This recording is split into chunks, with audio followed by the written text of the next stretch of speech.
Hello everyone, welcome to our YouTube channel Drishyam IAS. तो यहाँ पर हम एनसीईआरटी कवर कर रहे हैं, जो कि ज्योग्राफी की एनसीईआरटी हम कवर कर रहे हैं, जिसमें हमने फर्स्ट सेकंड और थर्ड चैप्टर अपना कंप्लीट कर लिया है। जो कि हमारा था भारत का, हमने आकार और स्थिति देखी थी।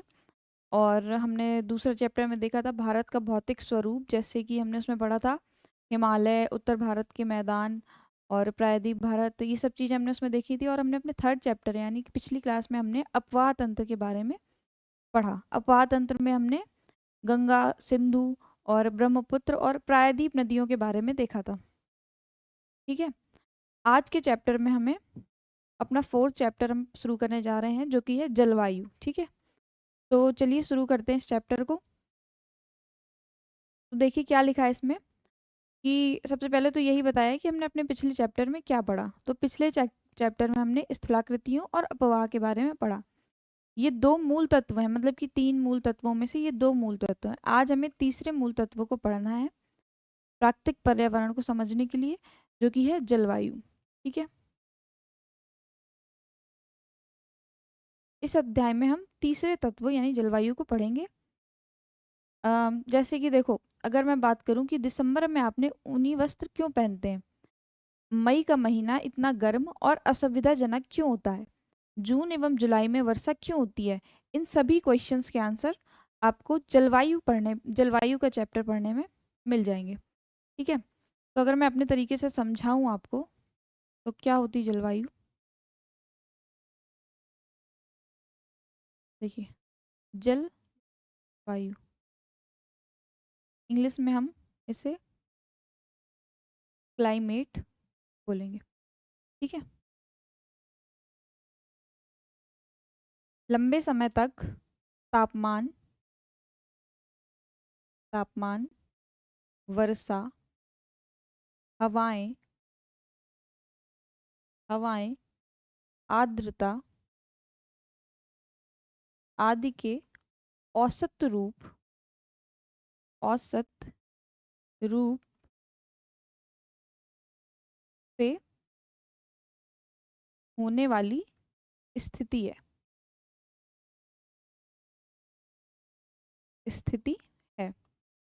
जैसे जैसे कि एक लंबे टाइम से भारत की यह स्थिति कैसी है, इसको अलग अलग तो इसमें हम दो चीजें पढ़ेंगे। एक तो हो गई हमारी जलवायु, और दूसरा हम इसे मौसम से कनेक्ट करके ये डिफ्रेंशिएट करके पढ़ेंगे। ठीक है। तो जलवायु में अगर मैं कहूँ, तो ये लॉन्ग टर्म के लिए स्थिर रहता है और ये शॉर्ट टर्म के लिए होता है। ठीक है। जैसे कि लॉन्ग टर्म कैसे, अगर मैं इसको आसान शब्दों में समझाऊं, तो इसका अर्थ है लंबे समय लंबे समय तक तापमान तापमान वर्षा, हवाएं, आर्द्रता आदि के औसत रूप से होने वाली स्थिति औसत रूप से होने वाली स्थिति। ठीक है। और यही अगर मैं मौसम की बात करूं, तो इसमें रोजाना बदलाव हम देख सकते हैं। रोजाना बदलाव देखा जा सकता है। जैसे कि उदाहरण के लिए आज धूप है, कल वर्षा हो जाए, तो ये मौसम है। ठीक है। आपने कभी अपने रोजाना के शब्दों में कहा होगा कि आज बहुत ठंड है, आज थोड़ा गर्म है, आज लगता है आज वर्षा होने वाली होगी। तो ये सब हम मौसम को इस तरीके से डिफाइन कर सकते हैं। ऐसे ही जो जलवायु हुई है, ये लंबे समय तक स्थिर रहती है। ठीक है। तो बात करेंगे कि भारत की जलवायु जलवायु कैसी है। इसके पहले जलवायु के प्रकारों की बात करूं अगर मैं, तो ये कितने प्रकार की हो सकती है। उष्णकटिबंधीय जलवायु, उष्ण कटिबंधीय जलवायु। और कौन सी? शीतोष्ण जलवायु। शीतोष्ण जलवायु। ध्रुवीय जलवायु। ध्रुवीय जलवायु। जलवायु। और मरुस्थलीय। मरुस्थलीय जलवायु। हमारे भारत की जलवायु कैसी है? हमारे भारत की जलवायु उष्ण कटिबंधीय जलवायु है। उष्ण कटिबंधीय जलवायु। ठीक है। अगर मैं जलवायु के घटक या कारकों की बात करूं,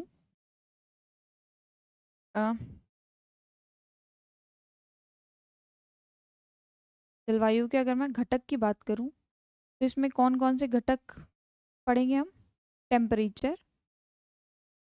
टेम्परेचर यानी कि तापमान। ठीक है। तापमान जलवायु को किस तरह से इफेक्ट करता है या अ, कौन सी जलवायु निर्धारित करता है। ठीक है। उसके बाद रेनफॉल। रेनफॉल वर्षा, हवाएं। ठीक है। इसके अलावा ह्यूमिडिटी। ह्यूमिडिटी आर्द्रता या प्रेशर। प्रेशर दाब। ठीक है। ये सब चीजें हम इसमें पढ़ेंगे। ठीक है।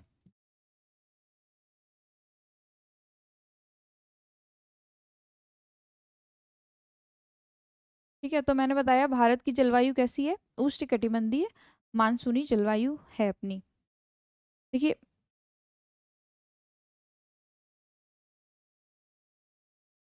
हमारे भारत की जलवायु कैसी है? उष्णकटिबंधीय।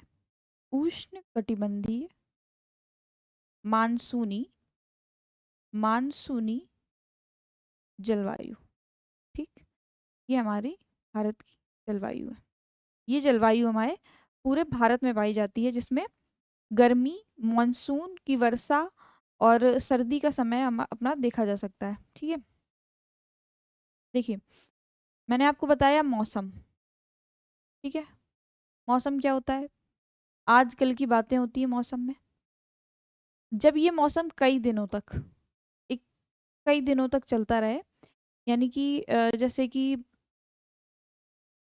अगर मैं इसको बात करूं, ये 3-4 महीनों तक स्थिर है, तो मैं इसको बोल दूंगी ऋतु। ठीक है। तो मौसम से ज्यादा बड़ी हो गई ऋतु।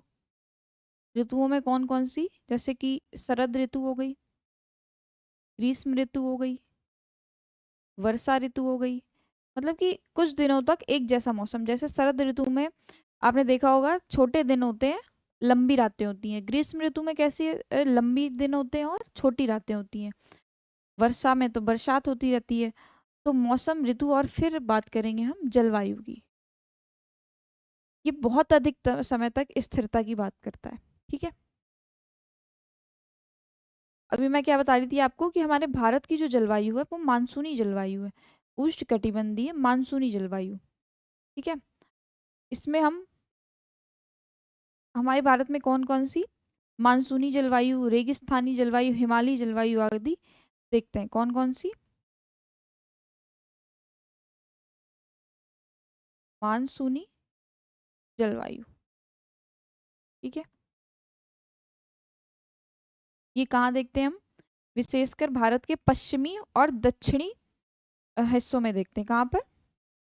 पश्चिमी और भारत के पश्चिमी और दक्षिणी हिस्से में हम मानसूनी जलवायु देखते हैं। इसके अलावा अपनी जलवायु कैसी है? रेगिस्तानी, मरुस्थलीय भी कह सकते हैं, रेगिस्तानी जलवायु। राजस्थान आदि के क्षेत्रों में हम इस प्रकार की जलवायु देखते हैं, है ना। इसके अलावा हिमालयी जलवायु भी हमने देखी। हिमालयी, हिमालयी जलवायु। ठीक है। ये हम हिमालय के क्षेत्र में, जहाँ पर अधिकतर जो अपना मौसम होता है वो ठंडा बना रहता है, हिमालय के क्षेत्र पे। ठीक है, तो हमने इधर पे देखा जलवायु और मौसम में अंतर को हमने समझा, और फिर इसके बाद हमने जलवायु के हमने कारक घटक देखे। उसके अलावा हमने इसके अपने भारत की जलवायु को भी देखा। ठीक है, अब हम थोड़ा सा बुक से पढ़ेंगे। देखो क्या कह रहा है, एक विशाल क्षेत्र में लंबे लंबे समय अवधि 30 वर्ष। देखो ये, अगर मैं इसकी बात करूं तो ये इसकी समय अवधि लगभग 30 से 35 वर्ष मिनिमम हो सकती है। ठीक है, अगर मैं मौसम की बात करूं तो ये मैक्सिमम 1 वीक तक एक जैसा रहता है। ठीक है, ना समझ में आया? तो ये क्या है, एक विशाल क्षेत्र में लंबे समय अवधि 30 वर्ष से अधिक में मौसम की अवस्थाओं तथा विविधताओं का ये योग ही जलवायु है। ठीक है, मौसम एक विशेष समय में एक क्षेत्र की वायुमंडलीय अवस्था को दिखाता है कि आज दिन कैसा है, कल दिन कैसा था, आज वर्षा नहीं होगी, कल वर्षा होगी, ये सब मौसम है। और यही इसी का कुल योग जो होता है, ये लंबे समय के लिए जब ये स्थिर रहता है तो हम इसे जलवायु कह देते हैं। ठीक, अब जलवायु के और मौसम के तत्व कौन कौन से हैं? तापमान, वायुमंडलीय दाब, पवन, आर्द्रता, वर्षण एक ही प्रकार के होते हैं ये। अगर आपने ध्यान दिया हो कि मौसम की अवस्था प्राय एक दिन में कई बार बदलती है। आपने देखा हो कुछ देर के लिए धूप निकली है, कुछ देर बाद बारिश होने लगी, है ना? तो ये दिन में भी कई बार चेंज हो सकती है मौसम। लेकिन फिर भी कुछ सप्ताह, कुछ महीनों तक वायुमंडलीय अवस्था लगभग एक समान ही बनी रहती है, जैसे दिन गर्म या ठंडे, हवादार, शांत, आसमान बादलों से घिरा। अब देखो ये जो चेंजेस है मौसम के या स्थिरता है, इसको हम बोल देते हैं ऋतु। अब इसके आधार पर ऋतु कितनी ग्रीष्म, शीत या वर्षा ऋतु हो सकती है। अब विश्व को भी हम अनेक जलवायु प्रदेशों में बांटा गया है। अब आपको बताना है कि भारत की जलवायु कैसी है। अभी मैंने आपको बता दिया कि भारत की जलवायु आपकी कैसी है। ठीक है, अब देखो यहाँ पे लिखा है कि मानसून शब्द की उत्पत्ति कहाँ से हुई है? अरबी शब्द मौसम से हुई है। ठीक है, जिसका शाब्दिक मौसम, मौसम, ठीक है, कहाँ से हुई है? मौसम से हुई है, और इसका शाब्दिक अर्थ क्या है? मौसम है।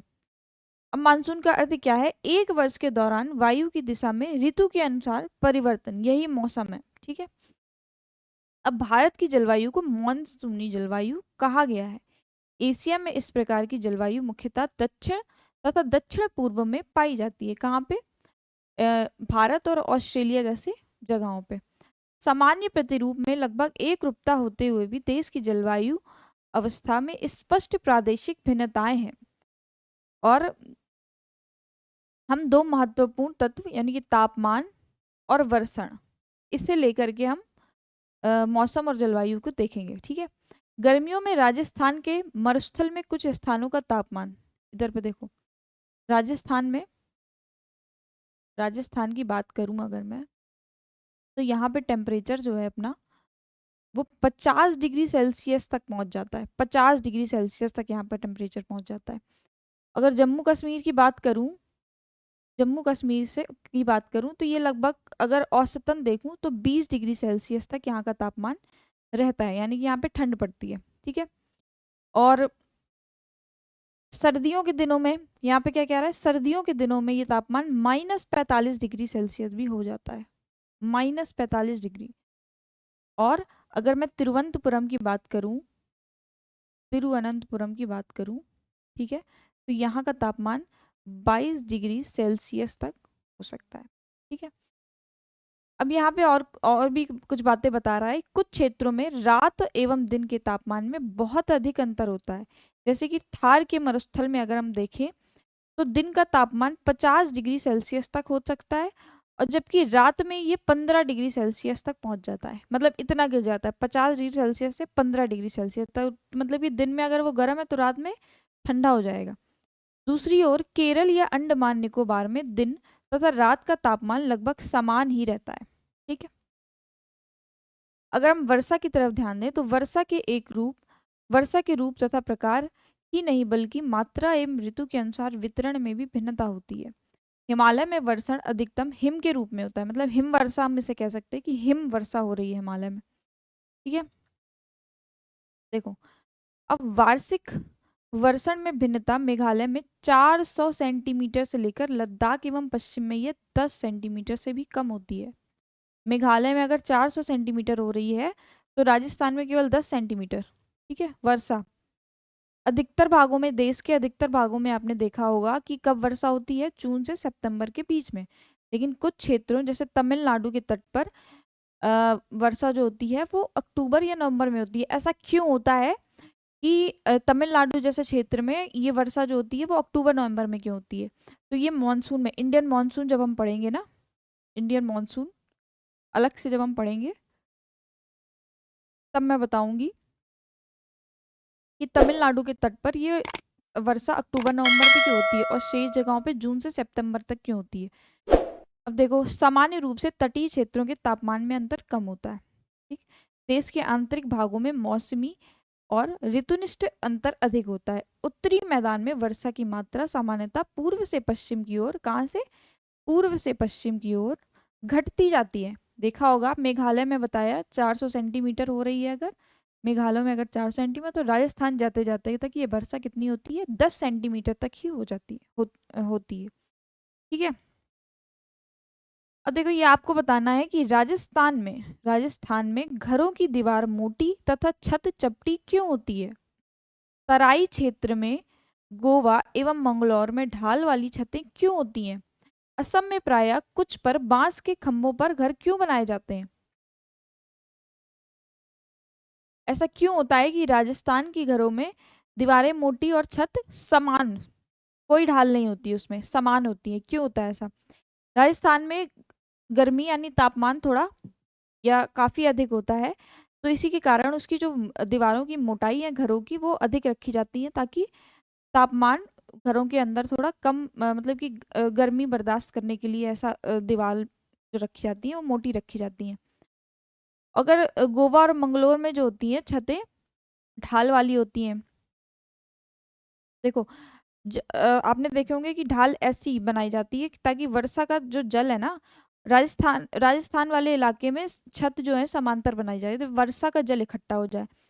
और और ढाल वाली छतें क्यों बनाई जाएंगी, ताकि जो वर्षा का जल है वो आसानी से बह जाए और नमी ना इकट्ठा हो दीवालों पे। ठीक है, आगे हम पढ़ेंगे जलवायु नियंत्रण। किसी भी क्षेत्र की जलवायु को नियंत्रित करने के लिए 6 प्रमुख कारक हैं। देखो मैं बताऊं अगर कि जलवायु को नियंत्रित करने के लिए हमारे पास, ओहो,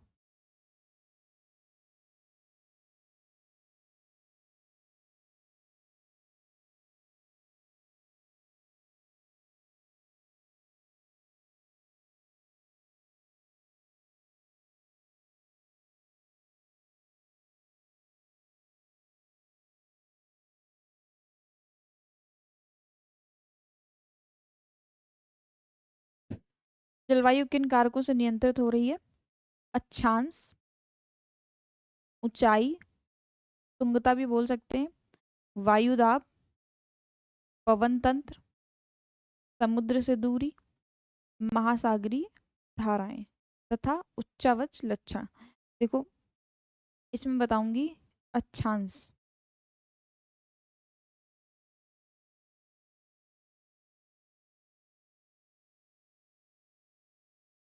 मैंने आपको पृथ्वी में अक्षांश रेखाएं बताई थी।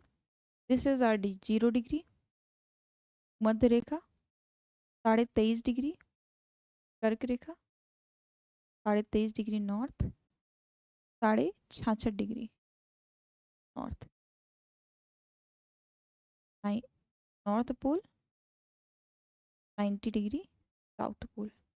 This is our 23.5 degree south pole, मकर रेखा एंड 66.5 डिग्री साउथ। ठीक है, ये मैंने आपको बताया था। देखो यहाँ पे जो है ना,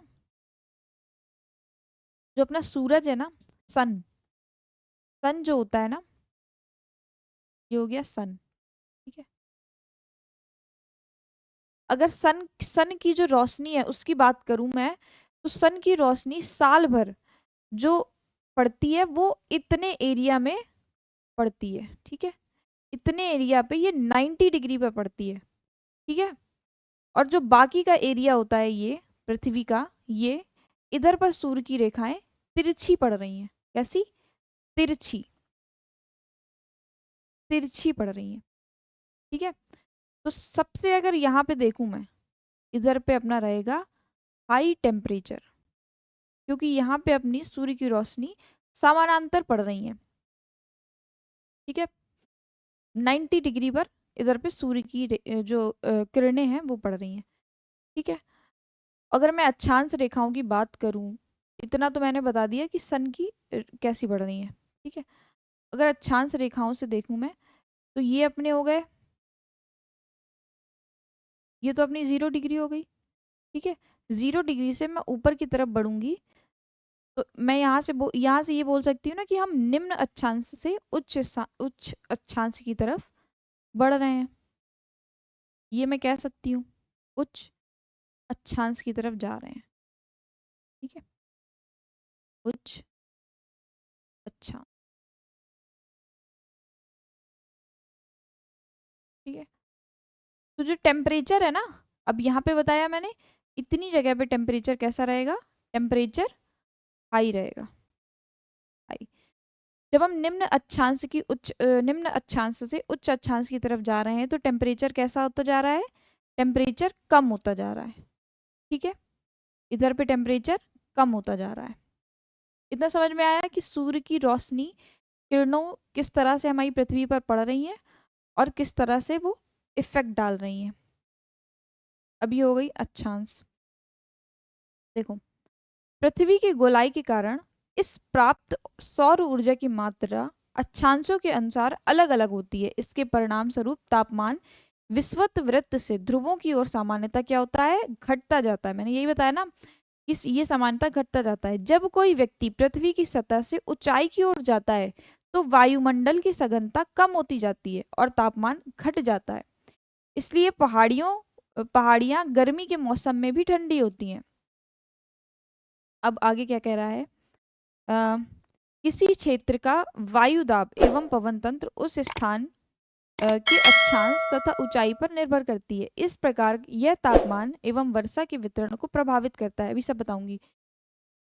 समुद्र का जलवायु पर समकारी प्रभाव पड़ता है। जैसे जैसे समुद्र से दूरी बढ़ती है ये प्रभाव कम हो जाता है। ठीक है, अ, एवं लोग विषम मौसमी अवस्थाओं को महसूस कर सकते हैं। इसे महाद्वीपीय अवस्था गर्मी में बहुत अधिक गर्म एवं सर्दी में बहुत अधिक ठंडा कहते हैं। अब महासागरीय धाराएं समुद्र से तट की ओर चलने वाली हवाओं के साथ तटीय क्षेत्र की जलवायु को प्रभावित करती हैं। उदाहरण के लिए कोई भी तटीय क्षेत्र जहां गर्म या ठंडी जलधाराएं बहती हैं और वायु की दिशा समुद्र से तट की ओर हो, तब वह तट गर्म और ठंडा हो जाएगा। इतना आया समझ में? देखो, अब लिखा है कि अंत में किसी स्थान की जलवायु को निर्धारित करने में उच्चावच का भी बहुत महत्वपूर्ण स्थान है। ऊंचे पर्वत ठंडी अवस्था अथवा गर्म वायु को अवरोधित करते हैं। कौन? ऊंचे उच्चावच जो होते हैं ना, उच्चावच में मैंने आपको पर्वत किस तरह से अपनी गर्म और ठंडी हवाओं को अवरोधित करते हैं और किस तरह से बरसात कराते हैं, मैंने आपको पिछले चैप्टर्स में बताया था। ठीक है, यदि उनकी ऊंचाई इतनी हो कि वह वर्षा लाने वाली वायु के रास्तों को रोकने में सक्षम हो तो ये उस क्षेत्र में वर्षा का कारण भी बन सकते हैं। जैसे मैंने आपको पश्चिमी घाट में बताया था, पश्चिमी घाट में, ये पश्चिमी घाट है अपना, ये यहाँ पे एक पर्वत श्रृंखला ये उच्चावच है। तो जब यहाँ से वर्षा प्रवेश करती है ना, यहाँ से अपना जब मानसून प्रवेश करता है, दक्षिण पूर्वी मानसून जो प्रवेश करता है, तो ये इस पर्वत से इस उच्च भूकाल ये पश्चिमी घाट के कारण ये वर्षाएं यहाँ पर ऊपर उठती हैं। ठीक है, इस तरह से ऊपर उठती हैं और उसके बाद इस क्षेत्र में ये बारिश कराती हैं। ठीक है, तो ये जो उच्चावच होते हैं ना, इससे ये जो वायु है वो आगे नहीं बढ़ पाती और उसी स्थान पर ये बारिश कराती है। ठीक, अब हम देखेंगे अक्षांश। अक्षांश मैंने आपको बता दिया। ठीक है, ये मैंने आपको अच्छांश बता दिया। कर्क वृत्त देश के मध्य भाग पश्चिम में कच्छ के रण से लेकर, थोड़ा सा भारत में, अगर भारत की स्थिति से मैं बताऊं, देखो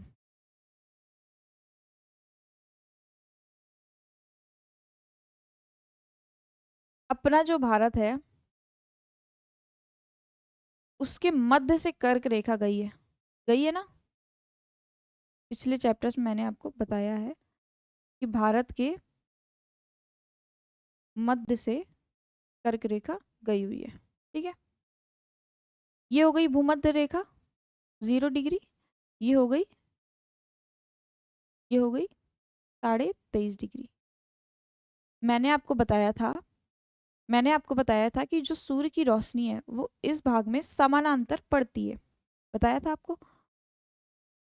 और यहाँ से ये सूर्य की रोशनी तिरछी होती जाती है, तो इस पार्ट में अपना जो होता है तापमान काफी अधिक होता है। तमिलनाडु, केरल, दक्षिण भारत में अपने यानी प्रायद्वीप भारत में तापमान काफी अधिक देखा जा सकता है। इधर पे दिन और रात की अवधि लगभग सेम सेम होती है। ठीक है, क्या लिखा है कि और टेम्परेचर भी लगभग सेम ही होता है। कर्क वृत्त देश के मध्य भाग पश्चिम में कच्छ के रण से लेकर पूर्व में मिजोरम से होकर गुजरती है। देश का लगभग आधा भाग कर्क वृत्त के दक्षिण में स्थित है, जो उष्णकटिबंधीय क्षेत्र है। ये कैसा क्षेत्र है? उष्णकटिबंधीय, उष्णकटिबंधीय क्षेत्र है, जहाँ पे ये जो अपना दक्षिण का भाग है ना, ये कर्क रेखा के ज्यादातर इस साइड है। और ये जो क्षेत्र है ये उष्णकटिबंधीय क्षेत्र है, तभी हमने अपने भारत की जलवायु कैसे बोल दी? उष्णकटिबंधीय जलवायु कह दी। इसलिए भारत की जलवायु में उष्णकटिबंधीय जलवायु एवं उपोष्णकटिबंधीय जलवायु दोनों की विशेषताएं उपस्थित हैं। ऊंचाई देखिए, भारत के उत्तर में हिमालय पर्वत है, इसकी औसत ऊंचाई लगभग 6000 मीटर है। भारत के उत्तर में क्या है? हिमालय पर्वत, जिसकी औसत ऊंचाई 6000 मीटर है। भारत का तटीय क्षेत्र भी विशाल है, जहाँ अधिकतम ऊंचाई लगभग 30 मीटर है। हिमालय मध्य एशिया से आने वाली ठंडी हवाओं को भारतीय उपमहाद्वीप में प्रवेश करने से रोकता है। अब यहाँ पे क्या कह रहा है, देखिए, ये रहा अपना इंडिया। इसमें बताया गया कि जो मध्य एशिया से, यहाँ पे अपना क्या है, यहाँ पे अपना हिमालय, ठीक है, इधर अपना क्या है? हिमालय, इस तरह से है, ये रहा अपना हिमालय। ठीक है, तो ये जो मध्य एशिया से पवनें आ रही हैं, जो ठंडी पवनें आ रही हैं यहाँ से, ये हिमालय इन ठंडी पवनों को भारत में प्रवेश करने से रोक रहा है। ठीक है, यही बता रहा है यहाँ पे। इन पर्वतों के कारण इस क्षेत्र में मध्य एशिया की तुलना में ठंड कम पड़ती है, मध्य एशिया में अधिक ठंड पड़ती है। अब वायुदाब एवं पवन किस तरह से इफेक्ट करा है जलवायु को, ये देखना है हमें।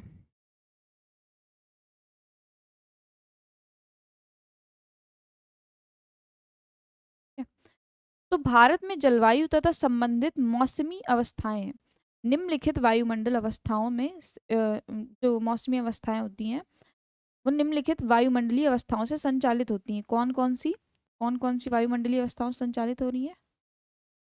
वायु दाब एवं धरातली पवने, ऊपरी वायु परिसंचरण तथा पश्चिमी चक्रवाती विक्षोभ एवं उष्णकटिबंधीय चक्रवात।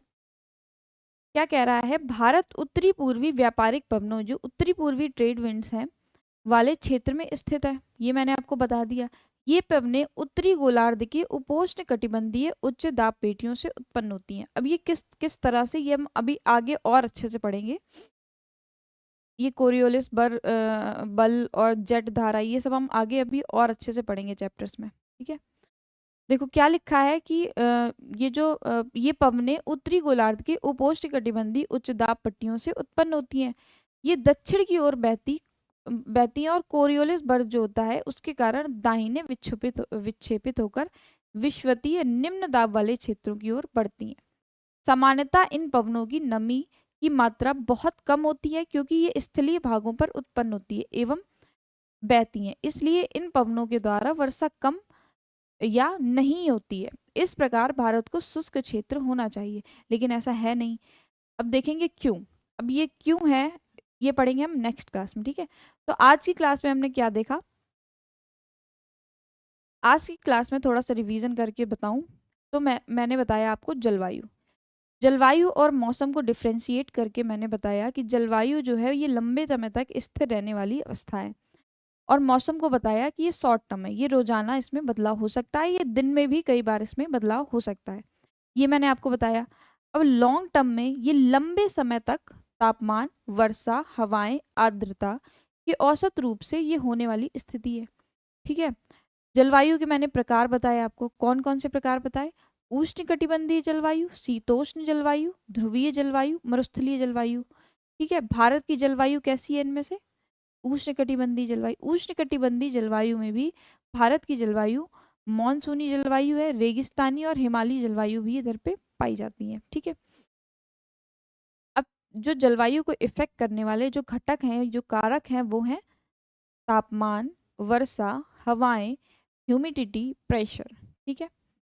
इसके अलावा मैंने आपको बताया कि जलवायु अक्षांश कैसे प्रभावित कर रहे हैं। मैंने आपको बताया कि सूर्य की किरणें किस तरह से पृथ्वी पर पड़ रही हैं। सूर्य की किरणें लगभग वर्ष भर, साल भर इस क्षेत्र में, इस क्षेत्र में सूर्य की किरणें साल भर एक समानांतर पड़ती हैं, ठीक है। और 23.5 डिग्री से पोलर एरिया तक, पोलर एरिया तक ये तिरछी पड़ती हैं, ठीक है। कैसी, तिरछी पड़ती हैं, जिसके कारण इधर से हमारा इधर जाने पर तापमान क्या होता है, कम होता जाता है। आपको अगर पता हो तो नॉर्थ ध्रुव और साउथ ध्रुव पे हमारा जो तापमान है वो बहुत अधिक है, लगभग साल भर वर्षा, मतलब कि इधर पे 6 महीने दिन होता है, 6 महीने रात होती है, ठीक है। उष्णकटिबंधीय क्षेत्र मैंने आपको बताया क्या कौन सा होता है। इसके अलावा जलवायु नियंत्रण हमने पढ़ा, अक्षांश और ऊंचाई को देखा, वायु दाब एवं पवन को देखा, इतना देखा। इसके अलावा अब हम पढ़ेंगे नेक्स्ट क्लास में, ठीक है। हम नेक्स्ट क्लास में इंडियन मॉनसून को कवर करेंगे। तो ये क्लास हम यहीं ख़त्म करते हैं, मिलते हैं अगली क्लास में, ठीक है।